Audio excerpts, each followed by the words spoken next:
Wow, what an impressive group of people here.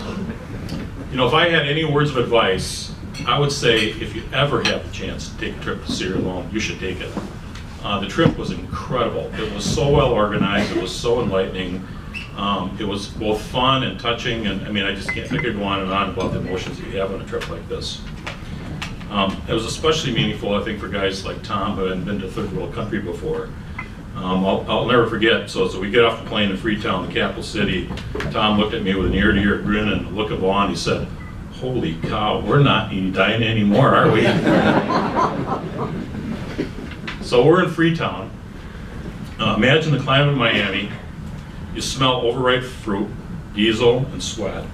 You hear the sounds of motor scooters without mufflers dodging in and out of traffic, and American pop music pouring from tinny radios. See the colorful fabrics, bright smiles, and overloaded vehicles. Now imagine the first evening when you're dropped off at your home village. You're deep in the jungle. You happen to be where no Pumoy or white person had ever spent the night. You're escorted to your home, a traditional village house. You have no running water or electricity. You're shown your latrine, and then the outdoor wash area where you'll take your evening bucket bath. It's another holy cow, we're not in Edina anymore moment. Yet, as Tom mentioned, there's never a single moment for any of us in the villages where any of us felt in danger. In fact, it was quite the opposite. All we felt was welcome and joy. And as Tom mentioned, it was a life-altering experience. Two things stand out in my mind. The first is the people of Sierra Leone, and the second is the effectiveness of One Village Partners. The people in the villages are kind, generous, curious, intelligent, articulate, hardworking, resourceful, resilient. I could go on and on. Yes, the landscape of Sierra Leone is absolutely stunning, but it is really the people that are the true gems of the country. As soon as we arrived in our village, Mambuma, we took a walking tour. I went there with my son Alec, and I stayed with two other younger people in our village. We were warmly greeted by people who stopped their evening activities of cooking their dinner over open fires, drying freshly harvested rice, tending to their goats and chickens, or just visiting with their neighbors. And literally everyone who saw us came out to meet us. They're waving, smiling, shaking our hands, and laughing with us, especially as we practiced the few Mende phrases that we had just learned. And as we walked by each home, invariably a child, or 3 or 5, joined us on the tour until we had a parade of curious, smiling children like we were the Pied Pipers of Mamboa. By the end of our stroll, my son and I both commented our faces and our stomachs literally ached from smiling and laughing so hard. And although many of the villagers did speak English, it was laughter that would become our universal language during our stay. In every village we visited, the proverbial red carpet was rolled out. As we arrived in Nagorum, a village in which One Village Partners recently expanded, we saw a clip from Tom's. We heard the drums advancing from the distance, and within a few moments we were surrounded by literally hundreds of dancing and singing villagers, led by their traditional devil dancers who were there to greet us. The purpose was to ward away any evil spirits that might be lurking about. Before we knew it, all of us were marching and dancing through the streets to see their new projects. They showed them off with the enthusiasm of a proud parent. And these projects have changed lives, one village at a time. Wells, latrines, new kitchens, hand washing stations, agricultural programs, women's empowerment. They're all dramatically improving living conditions for the people in Sierra Leone. It's really remarkable that our friends in Sierra Leone are so resilient when you consider the hardships that they've endured. They live in extreme poverty, earning just $1 to $2 a day. They continue to experience unacceptable periods of hunger, disease, illiteracy, and infant mortality.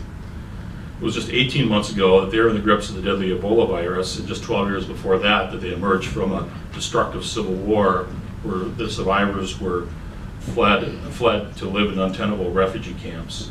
And when they returned home, they found their houses destroyed and their farms taken over by the jungles. And they essentially had to start from scratch, rebuilding their homes, farms, and their lives. It's really through their incredible work ethic, intelligence, and resourcefulness that they were able to rebound. And I asked myself many times, how would I or how would we respond to if we were faced with the same situation? Would we be, would we be able to rebound? Would we be so joyful and giving? And I haven't answered that question yet. The second thing that impressed me most about the trip was how truly effective One Village Partners is on the ground in Sierra Leone.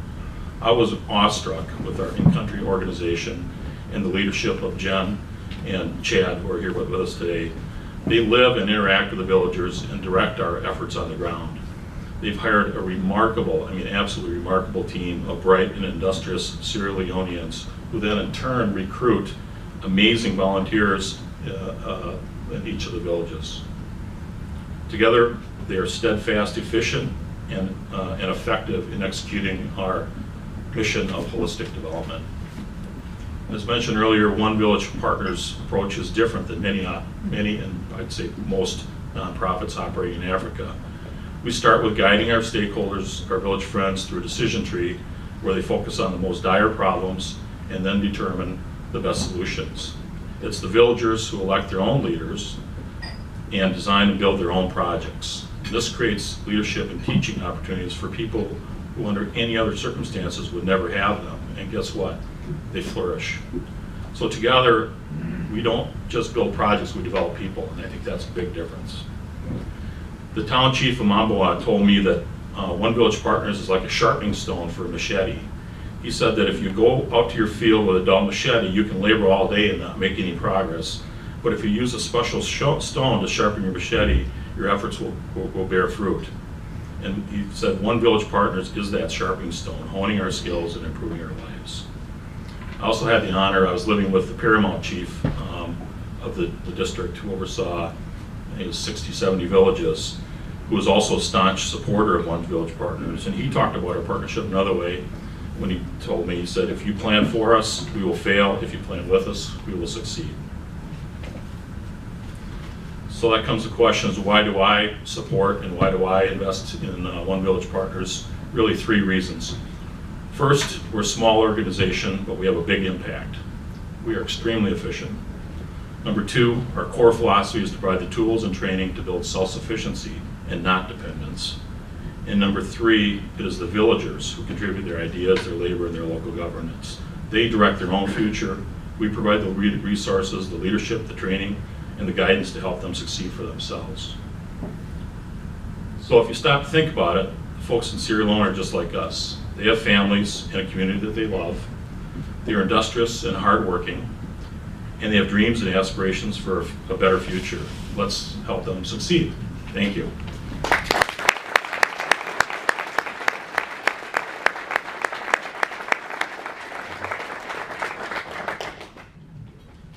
Thank you, Arjen. That was wonderful.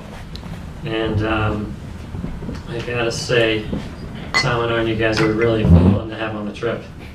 So thanks for coming. Thanks for overcoming your concerns. It's a big trip. You're going far. You can get sick. You're leaving your family. So thanks for coming. Also, a quick shout out to we've got some great folks here from St. Paul. It's a long drive in the morning. Thanks for coming. I've got some great friends from Omaha, from First National Bank. Thanks for coming. And Colliers from Milwaukee. Got some folks from Milwaukee. And of course, Jen and Chad from Sierra Leone. I think they're the longest trip. But it wasn't this morning, I guess. No. And thanks to our unbelievable organizing committee. We have 16 or 17 amazing real estate professionals that helped make this possible and make this successful.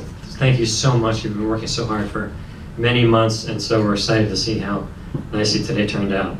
And our One Village Partner staff, I couldn't be prouder as the founder of this organization. I couldn't have imagined that we would grow to the size we've become, and to have the amazing staff that we have both here in Minneapolis and 18 people in Sierra Leone, 3 expats and 15 phenomenal college graduates who are Sierra Leoneans. They're going back to train their own people in the villages in their own language and their own culture. So we're very fortunate. Real estate, whether it's residential, retail, or in the business environment, is a long-term investment in building sustainable communities so that people will have better lives. That's what you and I do every day here in the real estate market.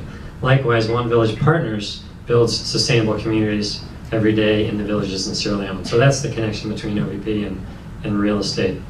During the 2 years of my Peace Corps service in Sierra Leone, the villagers became my second family. They took care of me like I was one of their own.